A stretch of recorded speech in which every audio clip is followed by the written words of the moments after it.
कार्डून की ये किताब जिसका नाम है 10x रूल्स। तो आइए जानते हैं कि इस किताब में हमें क्या मिलेगा। लेकिन उससे पहले एक बात बताइए, क्या कभी भी आपकी लाइफ में ऐसा हुआ है कि आप सेंटर ऑफ अटेंशन पाने के लिए मरे जा रहे थे? मतलब कि थोड़ा सा ही मिल जाए, लेकिन मिल जाए, कोई तो देखे, कोई तो कुछ कहे। और हो सकता है कि हाई स्कूल टाइम में ऐसा आपके साथ हुआ हो, या कॉलेज, या कोई स्पोर्ट्स खेलते टाइम, या फिर बिजनेस की दुनिया में। तो क्या आपको लगा कि उस टाइम जो भी बंदा आपको देखे बस आपका ना दीवाना हो जाए? इसका जवाब शायद यही होगा कि आप में से बहुत से लोगों ने ये चीज अपनी लाइफ में कभी ना कभी तो एक्सपीरियंस पक्के से की होगी। लेकिन असली सवाल यहाँ पर ये है कि क्या आप सच में स्टार अट्रैक्शन बन पाए? क्या आप लाखों दिलों की धड़कन बने, या फिर किसी भी एक बंदे का दिल आप जीत पाए? अगर नहीं तो कोई बात नहीं, क्योंकि मैं आपको बताता हूँ कि अभी भी ना कुछ खास देर नहीं हुई है। लेकिन अगर आपका जवाब है हाँ, तो मैं दावे से बोल सकता हूँ कि आप इससे बढ़िया कर सकते थे। जी हाँ, मुझे याद है कि अपने बचपन में ना मैंने ये बात ठान ली थी कि मैं बड़ा होकर के जब कॉलेज जाऊंगा ना तो अपने सारे दोस्तों में सबसे अच्छा बनकर दिखाऊंगा, एकदम बेस्ट। और मैंने तो कसम खा ली थी कि अगली बार जब भी कोई रीयूनियन होगा तो गेम्स में सबसे बढ़िया ना मैं ही करूंगा। अब बेशक ये मेरी दिली तमन्ना थी, फिर भी जो सोचा था ना मैं उसका हाफ भी अचीव नहीं कर पाया। और सच्ची बात तो ये कि अगली बार जब रीयूनियन हुआ तो मैं खुद पर और अपनी अचीवमेंट्स पर इतना शर्मिंदा था कि मैं क्या बोलूं। मैं खुद से यही पूछता रहा कि मुझ में कहां पर कमी रह गई, मगर मेरे पास इसका कोई जवाब नहीं था जब तक कि मेरे हाथ ग्रांट कार्डून की ये किताब नहीं लग गई जिसका नाम है 10x rule, the only difference between success and failure. जी हाँ, इस किताब का एम आपकी हेल्प करना है और मैं इसे पढ़कर के बेटर अचीव करता हूँ, जो कि हम सबके लिए हमारा सबसे बड़ा डर है। ये किताब हमारे अंदर 10 गुना ज्यादा डिसिप्लिन, फोकस और हार्डवर्क की आदत को इंस्टॉल करके हमें एक एवरेज पर्सन की पोजीशन से उठाकर आगे ले जाती है। तो आप मेरे साथ एंड तक रहे, मैं आपको इस किताब के बारे में और बातें बताता रहूंगा ताकि आपको एक्जैक्टली इसके बारे में जनरल और एटिकेट आइडिया मिल सके कि आखिर ये किताब है क्या। तो आइए सबसे पहले जानते हैं हमारी सोसाइटी और इसकी स्क्रिप्ट के बारे में, यानी कि डी फीलिंग द ऑड्स। मतलब ये कि वो चीजें जो हम इस दुनिया में सबसे पहले आकर सीखते हैं, इस सोसाइटी ने वो सब पहले से ही प्रेडिक्ट किया होता है, यानी कि सब कुछ डिसाइडेड है। जब आप माँ के पेट से इस दुनिया में आते हैं ना तो आपका माइंड किसी कोरे कागज की तरह होता है, बिल्कुल कोरा, एकदम ब्लैंक। तो जो कुछ भी आज आपकी नॉलेज में है वो इस सोसाइटी और एसोसिएशन की देन है। अब जैसे मेल डोमिनेशन और फीमेल सबमिशन, यानी कि मर्दों का बोलबाला और औरतों को दबाकर रखना, ये चीजें हमारी सोसाइटी ने पहले से डिसाइड कर ली थी, हम तो बस उसको आगे आगे फॉलो कर रहे हैं। वैसे मेरी लाइफ में कैसा टाइम आया था जब मैं ये सोचता था कि अपनी माँ को छोड़ करके मैं इस दुनिया में हर औरत से आगे हूँ। मैं हर रोज अपनी बड़ी बहन से लड़ता था क्योंकि मुझे लगता था कि वो मुझे दबाकर रख रही है। क्यों? ये सब मैंने कहाँ से सीखा? ऑफ कोर्स इस सोसाइटी ने ही तो मुझे ये सिखाया होगा।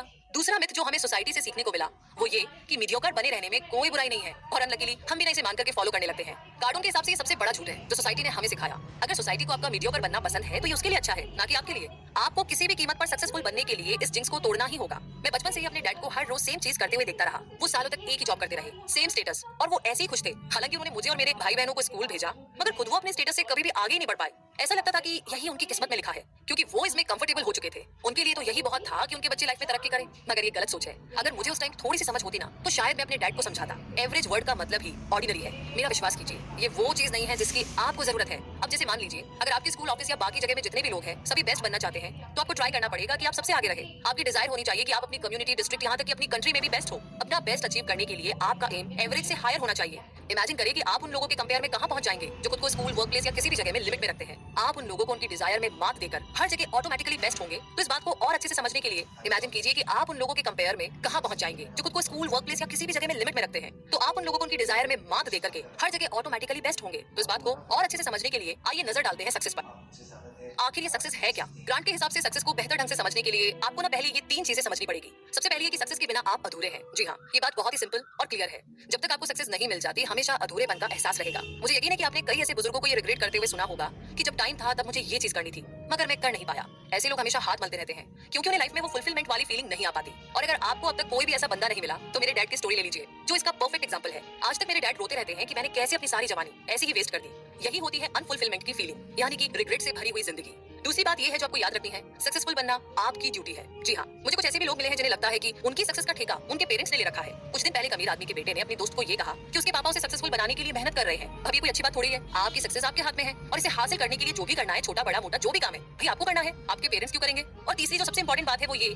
कि ये सक्सेस इतनी भी मुश्किल चीज नहीं है जैसे कि हासिल नहीं किया जा सके। क्योंकि ये बहुत ही पॉपुलर थिंकिंग है कि सक्सेस बड़ी मुश्किल से हाथ लगती है, बहुत पापड़ बेलने पड़ते हैं और इसे पाना तो इतना मुश्किल काम है। तो सच ये है कि ऐसा बिल्कुल नहीं है। इसी गलत माइंडसेट के चलते हुए कई सारे लोग ना अपना बेस्ट अचीव करने से रह गए हैं। इसी रॉन्ग माइंडसेट ने कई लोगों को इतना ज्यादा हैंडीकैप, यानी कि इतना ज्यादा अपाहिज बना दिया है कि सक्सेस पाने के लिए उन्होंने ना उल्टे सीधे रास्ते तक अपना लिए हैं। और एक कहावत भी है कि आसमान इतना बड़ा है कि इसमें हर चिड़िया एक दूसरे को टच किए बगैर बड़े आराम से उड़ान भर सकती है। तो ये बात काफी हद तक सही है, क्योंकि आप भी किसी और का बुरा किए बगैर अपने हिस्से की सक्सेस आराम से पा सकते हैं। मैंने कई ऐसे किस्से सुने हैं जहाँ पर लोग सक्सेस पाने के लिए ऐसे लोगों को सीढ़ी बना लेते हैं जो उनके जैसे प्रिविलेज नहीं है। मेरे दोस्त ने एक बार मुझे बताया था कि अफ्रीका में किसी जगह पर कुछ ऐसे नौजवान भी है जो कि अमीर और सक्सेसफुल बनने के लिए लोगों का इस्तेमाल करके तंत्र मंत्र करते हैं। नहीं, आप तो ऐसा सोचिए भी मत। ऐसा कुछ करने से आज तक कोई भी सक्सेसफुल नहीं हुआ है। और दूसरी बात, सक्सेस आपके लिए एक अल्टरनेटिव नहीं बल्कि एक जरूरत की तरह होनी चाहिए। ये आपके लिए कोई एक चॉइस नहीं होनी चाहिए, बल्कि आपकी तो ना यही एक चॉइस होनी चाहिए। तो बेसलाइन ये है कि खुद को कभी भी लिमिट में ना रखें। बस सोचते रहिए कि आप क्या क्या अचीव कर सकते हैं और आपकी ये अचीवमेंट दुनिया की नजरों में क्या मायने रखेगी। एक्स्ट्रा ऑर्डिनरी सक्सेस इतनी भी इजी बात नहीं है। इसके लिए आपको उतनी ही एक्स्ट्रा मेहनत और एक्स्ट्रा एफर्ट करने होंगे। जैसा मैंने पहले कहा था,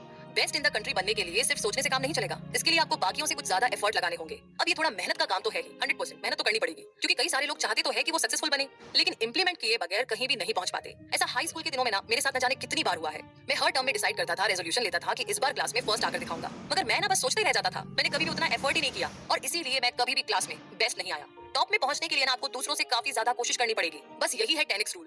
हालांकि मैं आपको बता दूं कि अपने साथ वाले लोगों से 10 गुना ज्यादा स्ट्राइव का मतलब होगा कि आपको बहुत सारे चैलेंजेस लेने होंगे। मान लीजिए जैसे कि आपको बोला गया है कि आपको अपनी कंट्री के लिए ओलंपिक्स में 100 मीटर की रेस करनी है, जो कि आपका भी ड्रीम रहा है, तो आप दुगनी तिगुनी मेहनत करेंगे ये रेस जीतने के लिए। नहीं करेंगे क्या? करेंगे ना। तो 10x रूल यहाँ पर कहता है कि आपको 10 गुना बड़ा एफर्ट करना है, तब जाकर के आपको फर्स्ट प्लेस मिलेगा। अगर इसके लिए प्लान ये है कि हर रोज 1 घंटा प्रैक्टिस करनी है, तो 10x रूल के हिसाब से आपको 10 घंटे की प्रैक्टिस करनी होगी। अब ये हुई ना काम की बात, राइट? इन सब में ना चैलेंजेस तो आपके सामने बहुत सारे आने वाले हैं, पक्की बात है, जैसे कि चक्कर आना, कोई फ्रैक्चर होना वगैरह वगैरह, लेकिन आपको ये सारे चैलेंजेस एक्सेप्ट करने ही होंगे अगर ओलंपिक्स में बेस्ट बनना चाहते हैं तो। सच बोले तो इन चैलेंजेस के बगैर ना सक्सेस मिलना बहुत मुश्किल होगा, क्योंकि ये चैलेंजेस हमें ज्यादा टफ और स्ट्रांग बनाते हैं। तो मेहनत करने के साथ साथ आपको एक काम और करना है, अपने ऑब्जेक्टिव्स को डिफाइन करके माइंड को कंडीशन करना। जी हाँ, अपना ड्रीम अचीव करने के लिए सबसे पहले तो क्लियर कर लीजिए कि आप एग्जैक्टली किस तरफ जा रहे हैं, क्योंकि आंखों पर पट्टी बांध करके तो आप कोई भी रेस जीत नहीं सकते। बिना क्लियर विजन के आप बेस्ट नहीं बन सकते। इसके अलावा अगर आपको लंबी रेस का घोड़ा बनना है तो सिंपल गोल सेट करने से काम नहीं चलेगा। इमेजिन कीजिए कि आपको ट्रैक पर सबसे बेस्ट बनना है और आप रोज बस 1 घंटे की प्रैक्टिस ही कर रहे हैं, तो ऐसे कैसे आप बेस्ट बन जाएंगे? सक्सेस पानी है तो आसान रास्ते को छोड़ना पड़ेगा। सच तो यही है कि सक्सेस के लिए कोई इजी रास्ता है ही नहीं, ये बस एक चाल है। और एक्स्ट्राऑर्डिनरी बनने के लिए जो भी रास्ता है वो चैलेंजिंग है, डिमांडिंग है और टायरिंग है। मतलब गार्ड बांध करके रख लीजिए कि ये सब तो पार्ट ही है इस पूरी जर्नी का। अगर आपको कोई इजी रास्ता ही चाहिए ना, तो ये जगह आपके लिए नहीं है। सीरियसली, यहाँ पर हम सक्सेस अचीव करने के लिए जो चाहिए उससे भी ज्यादा मेहनत करते हैं। इसका बेसिक प्रिंसिपल यही है कि अपना गोल अचीव करना है तो उसे 10 से मल्टीप्लाई कर दीजिए। आपका ऑब्जेक्टिव 10 गुना बड़ा होना चाहिए, तब जाकर के आप इसे अचीव कंसीडर करें। मैं आपको बता दूं कि सक्सेस पाने का मतलब है कुछ इम्पॉसिबल अचीव करना, और ये आपकी जिम्मेदारी है, रिस्पॉन्सिबिलिटी है। जी हाँ, आपने रिस्पॉन्सिबिलिटी ले ली है कि चाहे कुछ भी हो जाए आप वो हासिल करके ही रहेंगे जो आपके दिमाग में है। तो अपने ऑब्जेक्टिव को डिफाइन करते टाइम बहुत से हम में से कई लोग गलत तरीका चुन लेते हैं। मुझे याद है अच्छे तरीके से कि एक यंग और एस्पायरिंग एंटरप्रेन्योर को मैं जानता था जो एक ऐसा प्रोडक्ट बनाना चाहता था जो कि दुनिया में बड़ा चेंज लाए। हाँ, लेकिन मुझे ये नहीं याद है कि वो क्या प्रोडक्ट था एग्जैक्टली, मगर वो हमेशा इसी बारे में ना बात करता रहता था। हाँ, उसका आइडिया बेशक अच्छा था, काफी क्रिएटिव था, लेकिन उसकी जो अप्रोच थी ना वो हमेशा गलत थी। जब उसने लास्ट में वो प्रोडक्ट बनाया तो ये बस उसके अपने घर और उसके कुछ दोस्तों के घर में ही यूज हुआ, बाकी लोगों को इसके बारे में पता तक नहीं चला। तो गलती कहाँ पर थी? गलती ये थी कि उसने इसे मार्केटिंग स्टेज तक नहीं पहुंचाया। उसने प्रोडक्ट तो काफी अच्छा बनाया, मगर किसके लिए बनाया ये उसे पता ही नहीं था। लोग अपना ऑब्जेक्टिव डिफाइन करते टाइम कुछ ऐसी मोस्ट कॉमन गलतियां कर बैठते हैं, जो कि आगे मैं आपको बताने वाला हूँ। सबसे पहली गलती होती है रॉन्ग टारगेट सेट करना। अगर आप इजी गोल सेट करेंगे तो जाहिर सी बात है कि आपका टारगेट ही गलत होगा। आपको डेयरिंग और चैलेंजिंग गोल सिलेक्ट करने पड़ेंगे। यहाँ रॉन्ग टारगेट, रॉन्ग फोकस हो ये जरूरी नहीं, बल्कि एवरेज टारगेट है। अब अगर जैसे आप बस अपनी क्लास में फर्स्ट आना चाहते हैं तो ये गलत टारगेट होगा। ये इसीलिए रॉन्ग टारगेट नहीं कि क्लास में बेस्ट होना रॉन्ग है, बल्कि इसीलिए क्योंकि ये बड़ा ही एवरेज सा टारगेट है जो कि कोई भी अचीव कर सकता है। जब आपका टारगेट ही रॉन्ग होगा तो डेफिनेटली आपका ऑब्जेक्टिव भी गलत हो जाएगा। दूसरी गलती होती है कॉम्प्लेक्सिटी का ध्यान न रखना। मतलब ये कि आपके ऑब्जेक्टिव तब भी रॉन्ग होंगे अगर आपने ये जानने की कोशिश नहीं की कि आपका गोल किस हद तक कॉम्प्लेक्स है। आप अगर 10x के रूल से चलते हैं तो ऑटोमेटिकली कॉम्प्लेक्सिटीज तो आनी ही आनी है। आपको इसके लिए प्लान बनाना चाहिए बड़ी डिटेल्स के साथ, जो किसी भी तरह की कॉम्प्लेक्सिटी का ध्यान रखेगा। मैं हाई स्कूल में ना कभी भी बेस्ट नहीं था। इसका एक रीजन ये भी था कि मैंने कभी भी कॉम्प्लेक्सिटी का ध्यान ही नहीं रखा। मैं तो बस सपने देखता रहता था, लेकिन मैंने कभी भी एक डिटेल्ड प्लान नहीं बनाया। सीधी सी बात है कि मेरा सपना कभी पूरा ही नहीं हुआ। किसी भी उस स्टेप, एनर्जी या रिसोर्सेज को अंडर एस्टिमेट ना करें जो कि आपके गोल को पूरा करने में आपकी मदद करें। और आगे आपकी मदद के लिए जो तीसरी मिस्टेक है उसका ध्यान रखें, जो लोग अक्सर करते हैं, कंपटीशन पर बहुत ज्यादा ध्यान देना। जहाँ तक कंपटीशन की बात है तो वो कोई स्टैंडर्ड नहीं होते। आजकल जैसे देखो यही बोलता है ऐसा कुछ करो जो तुम्हारे कॉम्पिटिटर्स नहीं कर रहे हैं, मतलब कुछ यूनिक, कुछ डिफरेंट, कुछ अलग। तो इस तरह की स्टेटमेंट लोगों को बड़ा लिमिटेड सोचने पर मजबूर कर देती है और अक्सर वे अपने कॉम्पिटिटर्स के लेवल तक या उससे भी कम तक ही पहुंच पाते हैं। तो ये 10x रूल एवरेज पर प्रीमियम नहीं लगाता है। अगर आप किसी चीज के लिए मार्केट में उतर रहे हैं तो आपका एम सिर्फ अपने कॉम्पिटिटर्स को हराना नहीं होना चाहिए। आपका एम ये होना चाहिए कि आप उस चीज को डोमिनेट कर ले और सबके लिए स्टैंडर्ड बन जाए। जैसे कि मेरे एक दोस्त ने कुछ टाइम पहले एक बिजनेस शुरू किया। उसने अपना प्लान भी मेरे साथ डिस्कस किया था, लेकिन उसका मकसद सिर्फ यही था कि अपने साथ कंपटीशन करने वाले लोगों को वो पीछे छोड़ दे। उसके बिजनेस से लोगों की लाइफ में क्या इंपैक्ट आएगा, क्या असर होगा, या फिर उसकी टारगेट ऑडियंस कौन होगी, उसने तो ठान रखा था कि मुझे ना अपने कॉम्पिटिटर से आगे जाना है, बस और कुछ नहीं। अब उसका धंधा लंबे टाइम तक क्यों नहीं चल पाया ये तो आप समझ ही सकते हैं। तो आपका फोकस कुछ एक्स्ट्रा ऑर्डिनरी बनाने पर होना चाहिए, ना कि आपके कॉम्पिटिटर्स पर। तो आइए अब आगे जानते हैं चौथी गलती के बारे में, जो है कि कोई बैकअप प्लान ना होना। ये 10x रूल हमेशा ही चैलेंजेस के साथ आते हैं। किसी भी टाइम अगर आपका प्लान फेल हो जाए तो पहले से उसके लिए आप तैयार रहे। जैसे कि कोई बैकअप प्लान जरूर रखें कि कुछ भी आपके अकॉर्डिंग ना हो तो एटलीस्ट वो प्लान आपके काम आ सके, और बेस्ट की उम्मीद रखें, लेकिन साथ ही किसी भी फेलियर के लिए हमेशा तैयार रहे। मेरा वो दोस्त जिसके बारे में मैंने आपको थोड़ी देर पहले बताया था, वो अपने कॉम्पिटिटर्स को पछाड़ना चाहता था, फिर से बिजनेस में कम बैक कर सकता था अगर उसके पास कोई धांसू सा बैकअप प्लान होता तो, लेकिन ऐसा नहीं हुआ और वो इस रेस में पीछे रह गया। तो आइए आगे जानते हैं कि हमें और क्या समझने की जरूरत है। तो सबसे पहले आपको ध्यान देना होगा और समझना होगा मैसिव एक्शन क्या है। अब तक आप समझ गए होंगे कि डेयरिंग गोल्स पर इतना जोर क्यों दिया जा रहा है, मगर बात यहीं पर खत्म नहीं होती। सच तो ये कि डेयरिंग गोल्स होने के बावजूद भी ऐसा हो सकता है कि आप कुछ भी अचीव ना कर पाए अगर आप लेवल ऑफ एक्टिविटी और लेवल ऑफ ऑपरेशन को कंसीडर नहीं करते हैं। इस बात से मेरा मतलब ये है कि गोल्स अचीव करने के लिए जो एक्शन होंगे वो आपको पता होने चाहिए। जैसे कि आप तब तक वर्ल्ड के बेस्ट मैथमेटिशियन नहीं बन सकते जब तक इसके लिए क्या करना है ये बात आपको पता ना हो। याद है आपको मेरी वो स्टोरी जो मैंने आपको सुनाई थी अपने हाई स्कूल के दिनों की, जब मैं पूरी क्लास में टॉप करना चाहता था। याद है मैंने आपको कहा था कि मैं ये गोल कभी अचीव ही नहीं कर पाया क्योंकि मैंने इसके लिए कोई बड़ा एक्शन नहीं लिया था। अब यहाँ पर बेस्ट स्टूडेंट बनना गोल तो है, मगर अभी आप बेस्ट स्टूडेंट बने नहीं हैं। सिर्फ आपने गोल सेट किया है। इसके लिए किस लेवल का एक्शन चाहिए, पहले तो इस बात को समझना जरूरी है। और मुझे लगता है कि आप मेरी बात को समझ रहे होंगे। हमारा 10x रूल हमसे काफी हाई लेवल के ऑपरेशन की डिमांड करता है, ताकि हम अपना गोल और अपने ड्रीम को अचीव कर पाए। अगर आपने कभी भी कोई सपना देखा है तो उसे पूरा करने के लिए आपको एक मैसिव एक्शन की जरूरत है। ग्रांट के हिसाब से एक्शन के 4 लेवल्स होते हैं, जो कि नीचे दिए गए हैं। सबसे पहला है कुछ भी ना करना लेवल। मतलब ये कि आप इसके नाम से समझ गए होंगे, डूइंग नथिंग मतलब कुछ नहीं करना। और ये खुद में ही ना बड़ा मस्त रहने वाला लेवल है, क्योंकि इसमें बंदा खुद से कुछ भी एफर्ट नहीं करता, बल्कि जो भी लाइफ उसे ऑफर करती है वो वही करता है। तो इस स्तर पर लोग शायद ही कभी सक्सेस के लिए कंसर्न रहते हो। उन्हें तो बस जो भी मिल जाए ना उसी में खुश रहते हैं। ऐसे लोगों का मेन कैरेक्टरिस्टिक होता है कि ये जरा भी मेहनत नहीं करते, जो जैसा चल रहा है चलने देते हैं। जैसे कि आपको एक एग्जांपल देते हैं, एक आदमी गरीब घर में पैदा हुआ, वो मरते दम तक गरीब ही रहा, क्योंकि उसने अपनी सिचुएशन को बदलने के लिए कोई भी एफर्ट नहीं किया, कोई पेन नहीं लिया। तो देखा जाए तो इस तरह के लोग डू नथिंग लेवल में आते हैं। और आगे दूसरा है हाइडिंग लेवल। हाइडिंग लेवल के लोग सक्सेस से डरते हैं। जब सक्सेस की और सही स्टेप बढ़ाने का टाइम आता है तो ये लोग पीछे हट जाते हैं। ऐसा एक बार मेरे छोटे भाई के साथ हुआ। घर पर मेरा भाई बहुत अमेजिंग तरीके से फुटबॉल खेलता था, लेकिन स्कूल में ना वो कभी भी स्पोर्ट्स में पार्टिसिपेट नहीं करता था, क्योंकि उसे खोने या हारने से ना बड़ा डर लगता था। वो बिल्कुल किसी बच्चे की तरह रोने लगता, बहुत गुस्सा हो जाता था। और यही वजह थी कि वो अपनी पोटेंशियल किसी को भी नहीं दिखा पाया कि वो कितना ग्रेट प्लेयर था। अगर वो अपना टैलेंट सबको दिखा पाता तो क्या पता शायद किसी स्काउट में उसका सिलेक्शन हो जाता और वो आज इंटरनेशनल लेवल पर खेल रहा होता। तो सक्सेस की रोड पे चलते हुए एक चीज तो पक्के से आपको मिलेगी, और वो है क्रिटिसिज्म। जी हाँ, हाइडिंग लेवल के लोग इसी क्रिटिसिज्म को अवॉइड करना चाहते हैं। क्या आपने कभी ऐसी सिचुएशन फेस की है कि कोई चीज पाने के लिए आपने अपना बेस्ट दे दिया हो और लोगों ने सबसे ज्यादा उसी पर कमेंट किया, उसी के बारे में बुरा भला कहा हो? तो मैं आपसे कहूंगा कि बिल्कुल हाँ, यही सक्सेस है, क्योंकि इसी में ही सबसे ज्यादा क्रिटिसिज्म मिलता है और इसीलिए लोग इस स्तर पर सबसे ज्यादा घबराते हैं। तो चलिए आगे बढ़ते हैं तीसरे नंबर पर, जो है नॉर्मल लेवल, यानी कि ये हर किसी के लिए एक्सपेक्टेड लेवल होता है। यही वो स्तर है जहाँ पर ये सोसाइटी हमें देखना चाहती है। इस स्तर पर आप वही कर रहे होते हैं जो कि बाकी लोग करते हैं। अगर मैं 2 घंटे से ट्रेनिंग कर रहा हूँ तो इसका मतलब है कि हर कोई 2 घंटे ही ट्रेनिंग कर रहा होगा। इस स्तर में जब तक आप सोसाइटी के हिसाब से चलते रहते हैं, आपके अंदर एक्स्ट्रा ऑर्डिनरी बनने के लिए कोई भी मोटिवेशन कभी नहीं आ सकती। और अगर आप सोच रहे हैं कि आपको सक्सेस चाहिए, ये ऑर्डिनरी लाइफ नहीं चाहिए, तो डेफिनेटली ये स्तर, ये लेवल आपके लिए नहीं है। मेरे डैड भी इसी कैटेगरी के लोगों में आते हैं, और आपको याद है कि मैंने उनके बारे में भी आपको बताया था कि वो अपनी प्रेजेंट पोजीशन से कितने सेटिस्फाइड रहा करते थे और रिटायर होने तक एक ही टाइप की लाइफ जीते रहे, रोज सेम काम करते हुए। तो एग्जैक्टली ये थी ऑर्डिनरी लाइफ। और आगे है फोर्थ लेवल, जो है मैसिव एक्शन। मतलब ये वो स्तर है जहाँ पर चीजें अचीव होती है, आपको मिल जाती है। अगर आप इस स्तर पर नहीं है तो डेफिनेटली आप सक्सेस के रूट पर नहीं चल रहे हैं। यहाँ पर हम वो नहीं करते जो हर कोई करता है, बल्कि हम वो करते हैं जो हमें हमारा गोल हासिल कराए। तो आइए यहाँ पर वो पहले वाला एग्जांपल लेते हैं जिसके बारे में मैंने आपको बताया था कि मैथमेटिक्स का बेस्ट स्टूडेंट आपको बनना है तो आपको पूरा पूरा दिन बैठ करके मैथ्स के क्वेश्चन सॉल्व करने होंगे। अब अगर आपके सामने कोई डिफिकल्ट क्वेश्चन आ भी जाए तो आप उसे सॉल्व किए बिना मानेंगे नहीं। तो यहीं पर मैं फेल हो गया था जब मुझे हाई स्कूल में अपनी क्लास का बेस्ट स्टूडेंट बनने की डिजायर थी। अब एक और एग्जांपल लेते हैं। एक बार एक लेडी थी जो हमेशा स्नैक टाइम में खाते खाते पढ़ती रहती थी। फ्री टाइम में भी वो हमेशा लाइब्रेरी में ना किताबों के साथ होती थी। अब ये ना मुझे समझ ही नहीं आता था, मैं तो ऐसा बिल्कुल नहीं कर सकता था। सारा दिन बस पढ़ना, मतलब कितना बोरिंग है।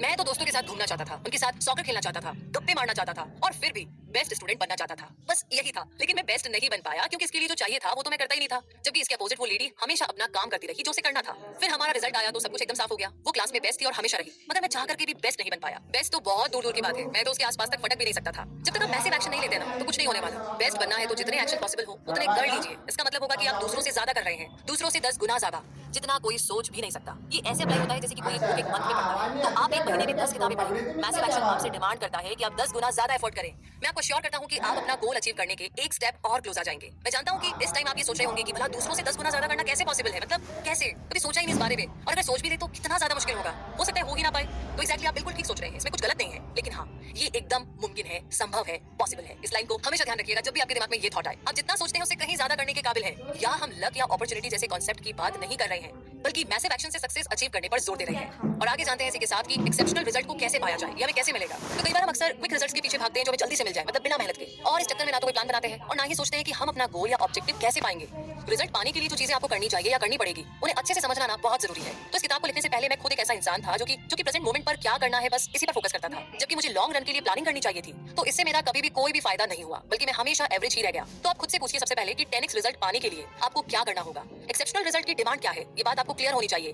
कमिटमेंट और डिसिप्लिन 2 क्रूशियल वैल्यूज हैं जिन्हें सीखने की बहुत जरूरत है, और आपको अपने प्लान में पूरी तरह से कमिटेड रहना पड़ेगा और प्लान पर काम करते हुए पूरे डिसिप्लिन से चलना भी होगा। याद रखिए कि सक्सेस इतनी मुश्किल चीज भी नहीं है कि आपके हाथ ना लगे, बल्कि आप बेशुमार सक्सेस पा सकते हैं। पर आपका एम, आपका उद्देश्य, आपका गोल, आपका लक्ष्य परफेक्ट होना चाहिए। इस रास्ते पर चलते हुए आपको 10x रूल की अप्रोच के साथ हर स्टेप को लेना होगा। बस ऐसा समझ लीजिए कि जैसे आपकी लाइफ तो इसी पर डिपेंड है और कोई ऑप्शन ही नहीं है। तो अपना हर स्टेप एक इंपॉर्टेंट स्टेप की तरह ले। अगर आप ये सारे पॉइंट ध्यान में रखेंगे तो डेफिनेटली पक्के से 100% आपका रिजल्ट भी एक्सेप्शनल हो जाएगा। और आगे अगर बात करें डर से मुकाबले की, यानी कि डीलिंग विद फियर की, तो क्या कभी कोई मुश्किल काम करते टाइम आपको ये डर वाली फीलिंग आई है? आप कह रहे हैं कि शायद काफी बार। तो एग्जैक्टली मुझे भी याद है जब कॉलेज टाइम में मेरे एग्जाम होते थे तो डर के मारे ना मेरी हालत खराब हो जाती थी। ऐसा नहीं था कि मैं एग्जाम के लिए तैयार नहीं था, बल्कि मुझे लगता था कि हर कोई इंसान जो सक्सेस चाहता है वो थोड़ा बहुत तो डरता जरूर है। मतलब ये कि अगर आप भी सक्सेस के रास्ते पर चलते हुए फियरफुल फील करे, थोड़ा डरा हुआ फील करे, लेकिन इस डर से निपटने का तरीका आपको सीखना ही होगा, क्योंकि डर तो आएगा, ये रुकेगा नहीं, तो आप नॉर्मल से आगे नहीं बढ़ पाएंगे। इसलिए डर से निपटने का तरीका आपको सीखना होगा। और ग्रांट के हिसाब से डर का फंडामेंटल रीजन है टाइम। कोई भी गोल अचीव करते टाइम जो टाइम लगता है वो आपके लिए बड़ा मुश्किल हो सकता है। अब जैसे कि मान लीजिए एक हफ्ते में आपका कोई कंपटीशन होने वाला है, तो आप ये सोच करके डरने लगते हैं कि टाइम कम बचा है, पता नहीं मैं कर भी पाऊंगा कि नहीं, पता नहीं मैं तैयार भी हूं या नहीं। तो ऐसे सवाल आपके दिमाग में घूमने लगते हैं। और ठीक यही होता है कि जब आप गोल अचीव करने की कोशिश करते हैं और हर छोटी बड़ी चीज में आपको प्रेशर फील होने लगता है डर की वजह से, और इस तरीके से आप अपने गोल को अचीव नहीं कर पाते हैं, तो कहीं ये डर आपके सर ना चढ़ जाए, इसे खुद पर हावी ना होने दे, इस बात का ध्यान रखें। एक मोमेंट के लिए भी आप रुके नहीं। जिस मोमेंट आप अपने डर की वजह से रुक जाएंगे, फिर चाहे कितनी ही कोशिश कर लीजिए, वो आपके दिमाग से जाएगा नहीं। आपको आगे ना बढ़ने के 1000 बहाने मिल जाएंगे, क्योंकि बिना एक्शन के सिर्फ बहाने ही होते हैं। इसीलिए बेस्ट तरीका यही है कि एक्सक्यूजेस से बचे, बहानों से बचे और मैसिव एक्शन ले। ऐसे स्टेटमेंट ना दे कि पहले थोड़ा सा रेस्ट कर लूं फिर कर लूंगा। तो गोल अचीव करने तक कोई रेस्ट नहीं करना है, हमेशा अपने गोल पर फोकस करना है। तो चलिए इसी के साथ आगे जानते हैं कि अब आगे आपको अपने मार्केट को कैसे डोमिनेट करना है। अच्छा एक बात बताइए उससे पहले कि क्या आप किसी ऐसी फील्ड में हैं जहां पर कंपटीशन बहुत ज्यादा है? शायद आप कह रहे हैं कि हाँ, आजकल तो हर जगह कंपटीशन है, तो इसके चलते आप खुद को इस लेवल पर नहीं देखते कि सबसे बेस्ट बन सके, क्योंकि आपको ये लगता है कि आपसे ज्यादा जीनियस लोग मार्केट में ऑलरेडी है। तो सच तो ये है कि ऐसा कुछ भी नहीं है, सीरियसली। बस आपका डर आप पर हावी हो रहा है। तो सबसे पहले आपको ये सोच खत्म करनी होगी। हाँ, कंपटीशन के डर को मन से हटा दीजिए। ये सब आपके माइंड में है, रियल में नहीं। आप अपनी मेंटालिटी बदल कर देखिए, ये चीज माइंड से खुद गायब हो जाएगी। बस आपको ना ज्यादा एफर्ट करके अपनी फील्ड में बेस्ट बनना है। जो भी आपके कॉम्पिटिटर्स कर रहे हैं, आपको ना उनसे 10 गुना ज्यादा करना है। ज्यादातर कंपनीज ऐसा कुछ खास नहीं करती जो उन्हें सबसे सक्सेसफुल बना सके। ये सबकी सब सोसाइटी के लेवल तक ही ऑपरेट करती है, मगर आपको बेस्ट बनना है, इसीलिए आप 10x रूल को फॉलो करते रहे। परसिस्टेंसी, कंसिस्टेंसी और हिम्मत, ये सब आपके हथियार है जो आपको बेस्ट बनने में आपकी मदद करेंगे। तो क्या ये सब कुछ आपके पास है? जरा सोचिए इस बारे में। और आपको वो करना है जिसे करने से बाकी लोग बचते हैं। गोल हासिल करने के लिए घिसे पिटे और आसान तरीके काम नहीं आते हैं, क्योंकि आराम करने से कभी भी कोई इन्वेंशन नहीं हुआ है आज तक। सच में अगर आपको आउट ऑफ बॉक्स चीजें करनी है तो आपको अपनी क्रिएटिविटी का भरपूर यूज करना है। अपने दिमाग के घोड़े खुले छोड़ दें, तभी कुछ बात बनेगी। वैसे आपको खरगोश और कछुए वाली वो कहानी तो याद है, कैसे कछुए ने रेस को जीता था इतना स्लो और स्टडी चलने के बावजूद। बेशक इस स्टोरी से हम सब ने ये सीखा है कि स्लो और स्टडी ही बेस्ट तरीका है, मगर रियल में आपको ना स्मार्ट भी बनना पड़ेगा। और खासकर आज के टाइम में एक्जैक्टली आपको टाइम के हिसाब से बहुत सारी चीजें चेंज भी करनी होगी। तो खरगोश तेज तो था लेकिन स्मार्ट नहीं था, इसीलिए कछुआ इस रेस को जीत गया। नॉर्मली तो उसे जीतना बिल्कुल नहीं चाहिए था, क्योंकि उसने ऐसा कुछ खास नहीं किया था, मगर आपको तो स्मार्ट बनना ही पड़ेगा अगर आपको अपनी रेस जीतनी है। तो आगे बढ़िए और जो जरूरी है वो करे, जो भी करे स्मार्ट तरीके से करे, और इसके लिए जो भी बन पड़े वो करे। और फिलहाल हम एक काम करते हैं, थोड़ा और आगे बढ़ते हैं और जानते हैं कि कंपटीशन के बीच में सबकी नजर में आना मतलब ये कि अपनी फील्ड का हीरो बनना है तो आपको लोगों की नजर में तो आना ही पड़ेगा। अगर आप लोगों की नजरों में नहीं आएंगे तो आप क्या करते हैं, इस बात से किसी को कोई फर्क नहीं पड़ने वाला। आपको अंधेरे से बाहर निकल करके लाइट में आना होगा और आपकी विजिबिलिटी 10 गुना ज्यादा होनी चाहिए। हर तरफ सिर्फ आप ही आप छा जाए, इसके लिए कुछ तैयारी तो आपको करनी ही होगी। तो आप जहां भी जाए अपने बारे में जरूर बताएं, अपनी स्ट्रेंथ के बारे में, और इसके अलावा फास्ट होने के साथ साथ परसिस्टेंट रहे। ऐसे कई केसेस हैं जहां पर लोगों ने रेगुलर चीज को छोड़ करके एक्स्ट्रा ऑर्डिनरी अचीव करने का गोल सेट किया और उसको अचीव भी किया, भले उन्हें कई सारे चैलेंजेस फेस करने पड़े। तो यहाँ पर आपको फुल फोर्स से, इसी स्पीड से, इसी स्पिरिट से आगे बढ़ना है, और तभी लोग आपको भी नोटिस करेंगे। तो आइए जानते हैं कि सक्सेसफुल लोग कैसे होते हैं। सक्सेसफुल लोग इसी मेंटालिटी के साथ जीते हैं कि कुछ भी इम्पॉसिबल नहीं है। वो अवेलेबल अपॉर्चुनिटी यानी कि जो भी मौके हैं उनके सामने या जो उपलब्ध है वो उन पर फोकस करते हैं। सक्सेसफुल लोग अनबिलीवेबल यानी कि जो नहीं हो सकता है ऐसी चीजों पर विश्वास करते हैं। वो अपने साथ साथ दूसरों की डेवलपमेंट भी चाहते हैं। सक्सेसफुल लोग अपने गोल्स अचीव करने के लिए मैसिव एक्शन लेते हैं, इंपॉर्टेंट बात, और वो बीच रास्ते पर कभी नहीं छोड़ते। ऐसे लोग जो हिम्मत के साथ आगे बढ़कर चेंज लाते हैं वही सक्सेसफुल कहलाते हैं। वो हाईली मोटिवेटेड रहते हैं और अपने गोल पर पूरी नजर रखते हैं। उन्हें कंफर्ट जोन कभी पसंद नहीं आता, और ये टीम प्लेयर्स होते हैं। तो कहने का मतलब ये है कि इसमें कोई डाउट नहीं है कि अब आप समझ गए होंगे कि किसी भी फील्ड में बेस्ट बनने के लिए आपको 10 गुना ज्यादा एफर्ट करना है। और ब्रांड के हिसाब से मैसिव सक्सेस इतनी भी आसान चीज नहीं है जो कि हासिल हो जाए। सक्सेस पानी है तो सोसाइटी की रूल्स को भूल जाइए, आपको मीडियोक्रिटी और एवरेज से ऊपर उठना होगा, और साथ ही अपना कंफर्ट जोन भी छोड़ना पड़ेगा। तो दोस्तों इन्हीं सारी बातों के साथ ये समरी तो यहीं पर समाप्त होती है।